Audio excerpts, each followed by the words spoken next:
Hello and welcome to a comparison of the TNT to the Axiom, and while we're at it, happy TNT release day. Before we get started, be sure to use my code Rosdahl10 at checkout at CoolWick.com to get 10% off your order. Also, stay tuned for the end of the video to see who was selected in the jersey giveaway that I announced in the earlier reviews. Also in the description, there's a link to Bowler's Mart to get one of these picked up, or for any of your other bowling needs. I do earn 5% commission on all sales made through the link, so to channel my inner Sarah McLaughlin, with this one purchase, you can fund an entire night's drink selections for Jonathan and I on the next breakdown pair. Order now to provide us with this vital part of delivering our helpful, informative, and entertaining production. We will remember you. This one's interesting because the core numbers and design are virtually identical. However, on paper, the TNT has a quite a bit weaker cover stock than the Axiom does. If you haven't seen our other TNT reviews yet, you might want to check those out first to get up to speed. I have them linked in the description. We had some issues out of the box for James, which we covered in the first part. Then we got it fixed right up with a resurface, which we showed and talked about in part 2. And for the short version, what we ended up with was a heavy rolling, quite smooth and controllable reaction. The TNT has caused a bit of confusion and opinions all over the board because of how strong and early it rolls. Technically on paper, the E-Trax Plus solid cover stock that's on the TNT, which for reference is the solid version of the RSTX2 cover stock, is quite a bit weaker than NEX on the Axiom or TX16 on the Phase 2 or Microtrax on the original Idol. However, due to the early and strong roll of the core, it makes it seem like it's a whole lot stronger than it actually is. Or it helps it be stronger than what it looks like it should be on paper.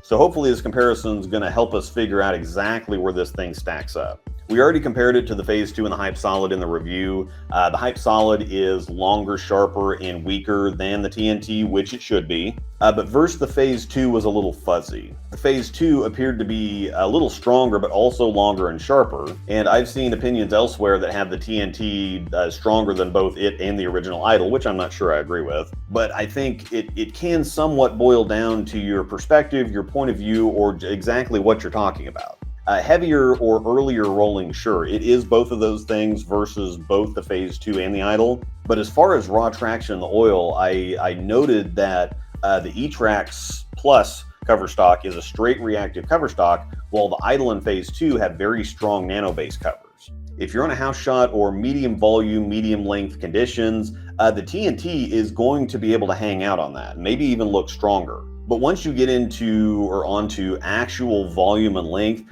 the overall strength of the cover just isn't going to be able to hang with something like a Phase 2, an Idol, or like an Axiom, which with NEX Solid has the strongest cover stock Storm currently makes. Here are the core comparisons. Again, very similar numbers and very similar shapes. The Axiom was quite popular while it was out due to a combination of a strong, but not quite heavy rolling, stable and continuous motion, while the at that time brand new NEX Solid cover offered a similar or slightly stronger traction level than the other nano base covers like what was on the Idol and the Phase 2, but with a little more shape down lane for increased versatility. We are on Kegel Chromium once again at Royal Crest Lanes in Lawrence, Kansas, so you know the drill. It's a challenge pattern at just under a 7-to-1 ratio, so while it's not as easy as a house shot, it's not as challenging as a sport pattern. At 42 feet long and 25.5 mils, it's on the long end of medium length and the high end of medium volume.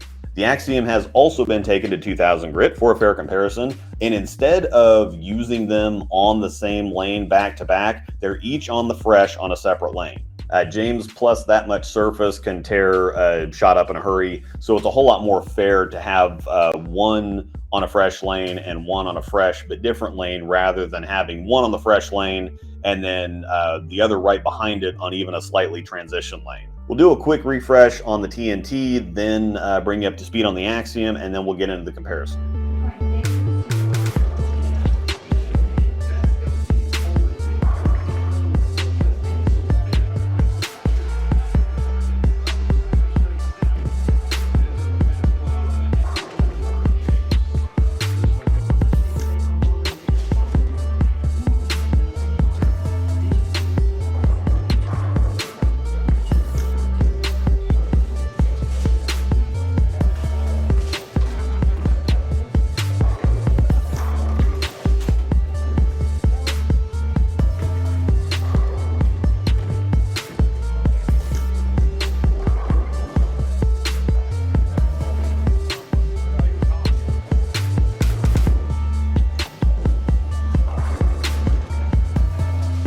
At first glance, they're remarkably similar. The ball roll, shape, general characteristics, I mean, they're virtually on top of each other.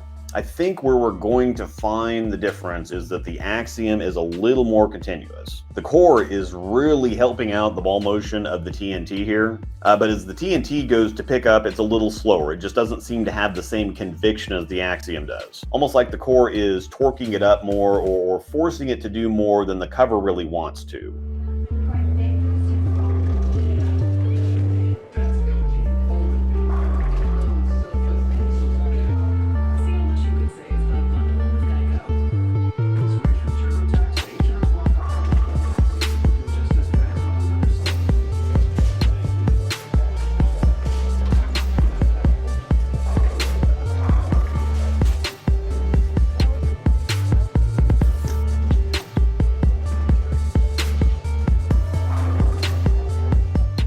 Now in the first zone, if they were the same color, you probably couldn't tell the difference. I think the Axiom's a little bit rounder, not quite as early, maybe not as tumbly or archy as the TNT, but I think we're really splitting hairs here. I've noted in recent videos that weaker covers have more variance in traction and reaction based on what surface they're at. Or with surface, they're competitively strong, but when they're shined up, they get quite a bit weaker. While stronger covers don't really gain or lose as much, it's more the shape that's affected. So a shiny comparison might be in order here, or might show a little bit more separation.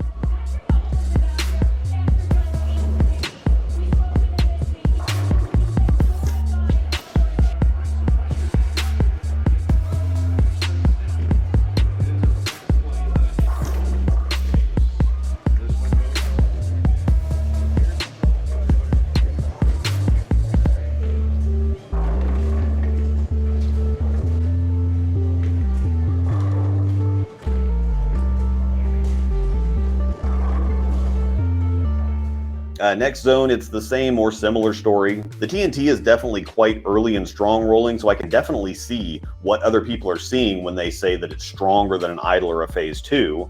This Torpex core is remarkably strong for being symmetric. However, as I mentioned in the Eternity review, earlier rolling doesn't always translate to earlier hooking.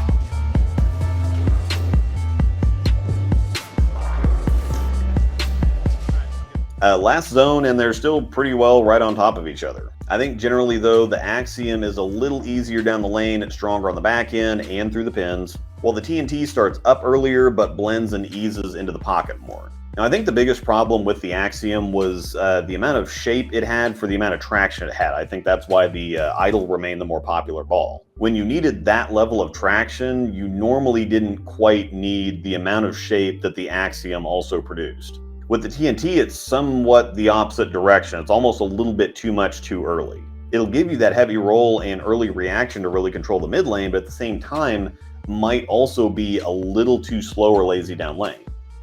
The final verdict here is I think we probably need a little bit more information, but I think that can be found on my TNT review. Now, if you want to get a look at a shiny TNT and comparisons there, that review is also linked in the description. I offer my thoughts there on this very topic and compare it to the Hype Solid and the Idle Cosmos, which is a very near Axiom level of strength.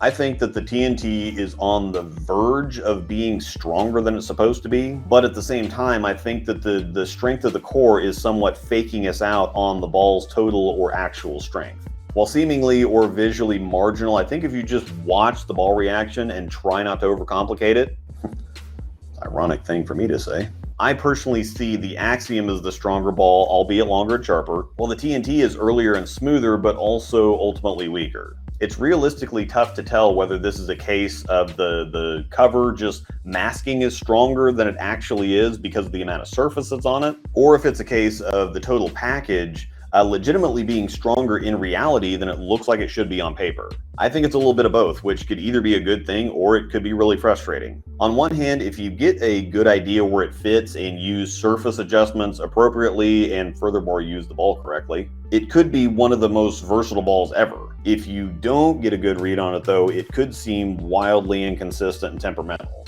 Putting a prediction out there, I think it's just going to be one of those love-hate balls. Some people are absolutely going to love them. They're going to drill several of them to have with different layouts and different surfaces, and they're going to stash a couple cases and just wreck tournaments, or they're going to hate it and swear it's one of the worst balls ever. I think it's going to be much more useful and effective on tougher conditions, but I think it's going to be a goat at pointing it from the corner on virtually anything. You know, it's going to be like one of those old guy balls that they're just going to kind of flop down the side and splash stuff everywhere and annoy the hell out of people. Now, between all my other reviews, which combine total more than an hour of video and comparisons and analysis, you should have about as good of an idea what to expect as you could possibly need or want. Once again, code Rosdahl10 gets you 10% off at checkout at CoolWick.com, and the winner that has been selected to receive the jersey giveaway is Pygmy Barbecue. I'll reach out in the next couple days and we will get you a jersey on the way. Remember the link in the description to Bowler's Mart to buy stuff. Once again, I do earn a 5% commission on all sales through that link, so supporting them supports me. Check out my YouTube memberships for early access and extra members only content. Thanks to my outstanding members. Thank you for watching, and may the strikes be with you.